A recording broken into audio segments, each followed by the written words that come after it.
گاڑی آن کر دی ہے؟ یہ دیکھیں ہاں آن چلے آ رہی ہے جی. السلام علیکم ناظرین، میں آپ کا میزبان انس قدر، آپ دیکھیں نیا پاکستان.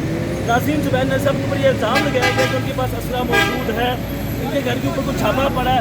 تو یہ ہمارے ساتھ یہاں پہ موجود ہے. سر یہ بتائیں کہ آپ کے اوپر الزام لگا ہے کہ آپ کے پاس اسلحہ موجود ہے اور آپ کے گھر سے یہ برآمد ہوا، تو آپ یہاں پہ موجود ہیں. میرے گھر سے اسلحہ موجود ہے. اگر تو انہوں نے کوئی ویڈیو بھی بنائی ہوگی میرے گھر آنے کی، اور اگر اس کے بعد انہوں نے کوئی ویڈیو اگر میری گاڑی سے نکلا ہے تو اس کی بھی کوئی ویڈیو بنائی ہوگی. میری گاڑی بھی یہاں کھڑی ہے، میں بھی یہاں کھڑا ہوں، میں 8:15 سے گھر کا نکلا ہوا ہوں. اور یہ بے بنیاد نیوز ہے. ڈی آئی جی لاہور صاحب، آپ نے یہ بے بنیاد الزام لگایا ہے.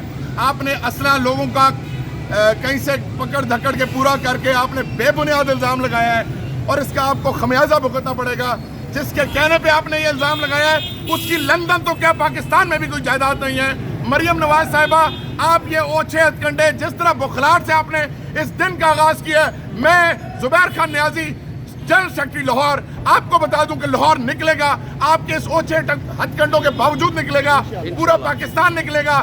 یہ جھوٹ پھیلا کے آپ عام پاکستانیوں کو بتانا چاہتی ہیں کہ یہ کوئی پرامن تحریک نہیں ہے. یہ الحمدللہ پرامن تحریک ہے.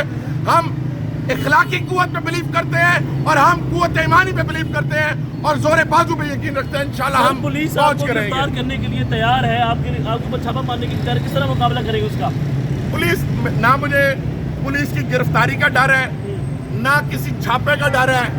میں انشاءاللہ میدان میں کھڑا ہوں، میدان میں رہوں گا، اور میں دیکھتا ہوں کہ انشاءاللہ یہ کیسے جھوٹ بول کے ہمیں کسی کے سامنے خراب کر سکتے ہیں. یہ پاکستان کی تحریک ہے اور انشاءاللہ اس تحریک میں ہمیں جان بھی دینی پڑے گی تو ہم دے کے رہیں گے. سر یہ بتائیں کہ مریم نواز صاحبہ ٹویٹ کرتی ہیں آپ کے حوالے سے اس خبر کو، آپ یہاں پہ موجود ہیں، اس کا مطلب یہ سمجھا ہے کہ وہ خبر فیک ہے.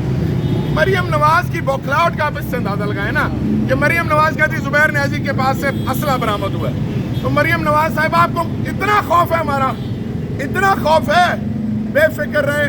پورا پاکستان پھر بھی نکلے گا. اور کوشش کر کے دیکھ لو، ایک دفعہ اور کوشش کر دے. روک سکو تو روک لو. انشاءاللہ ہم آ رہے ہیں اسلام آباد، اور انشاءاللہ آج رات کو ادھر ملاقات.